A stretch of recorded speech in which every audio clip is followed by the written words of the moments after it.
সবাইকে শুভেচ্ছা জানিয়ে শুরু করছি আমাদের আজকের ভিডিও। আমাদের আজকের ভিডিও টপিকস কিভাবে একটা ওয়েবসাইটে স্টাইলিশ ফন্ট সেটআপ করা যায়। তো চলো বন্ধুরা শুরু করি।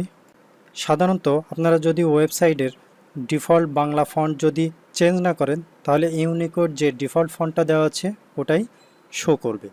তো চলুন আমরা দেখে নিই কীভাবে একটা স্টাইলিশ ফন্ট আপনার ওয়েবসাইটের সাথে সেটআপ করবেন। আপনার সাইটটি যদি ওয়ার্ডপ্রেস হয় তাহলে খুবই সহজ। জাস্ট প্লাগইনস থেকে অ্যাড নিউ প্লাগইনস করবেন এবং সার্চ করুন বাংলা ফন্ট লিখে। বিভিন্ন ধরনের ফন্ট কালেকশন এখানে চলে আসবে। তো আমরা সিলেক্ট করব বাংলা ফন্ট কালেকশনটা। ইনস্টল।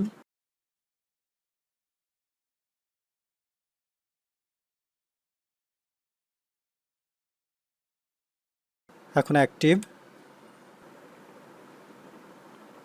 অ্যাক্টিভ করার সাথে সাথেই আমাদের বাংলা ফন্টের প্লাগইনসটা সেটআপ হয়ে গেল। এখন আমরা এটা আমাদের ওয়েবসাইটের সাথে কনফিগার করব। এজন্য আপনার HTML ও CSS এর যদি বেসিক জ্ঞান থাকে তাতেই যথেষ্ট। আমাদের যে সাদা বক্সটা দেখছেন এই বক্সের মধ্যে আমাদের এই কোডটা লিখতে হবে। তো প্রথমে আমরা বডি টেক্সটটা কপি করে নিব। এই বডি যে CSS কোডটা আছে এই কোডটা আমরা জাস্ট কপি করে আমাদের এই বক্সের মধ্যে পেস্ট করে দিব। কারণ আমরা সাধারণত কন্টেন্টের মধ্যে বডি টেক্সট যেখানে যেখানে ব্যবহার হয়েছে সব জায়গাতেই আমরা ফন্টের স্টাইলটা ব্যবহার করতে চাই।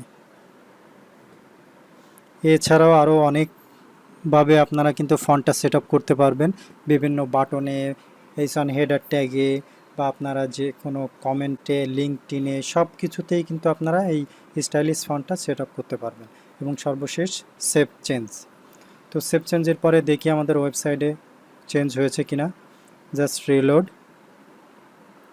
হ্যাঁ বন্ধুরা দেখো আমার ওয়েবসাইটের ফন্ট স্টাইল কিন্তু চেঞ্জ হয়ে গেছে।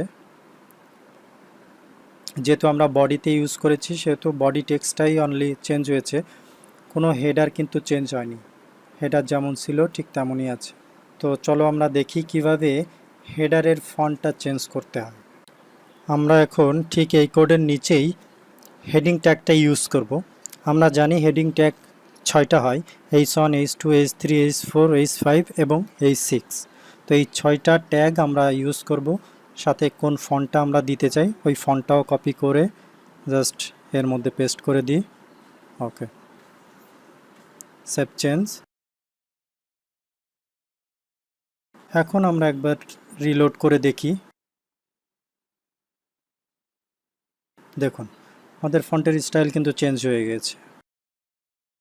এখন আমরা একে একে প্রত্যেকটা স্টাইলিশ ফন্ট চেঞ্জ করে করে দেখি যে আমাদের সাইটে কেমন দেখায়। যেহেতু এই ফন্ট কালেকশনে অনেকগুলো ফন্টই দেওয়া আছে, তো চলুন আমরা দেখে নিই।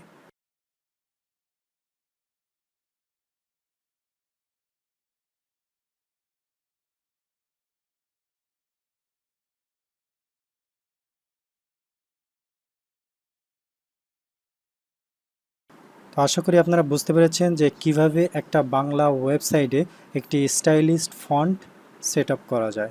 এছাড়াও আরও বিভিন্ন ধরনের অ্যাপ্লিকেশন আপনারা ওয়ার্ডপ্রেস যদি ইনস্টল করে থাকেন প্লাগইনস পেয়ে যাবেন।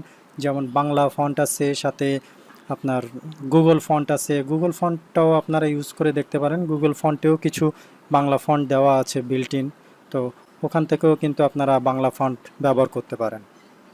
ওকে বন্ধুরা, আজ এ পর্যন্তই।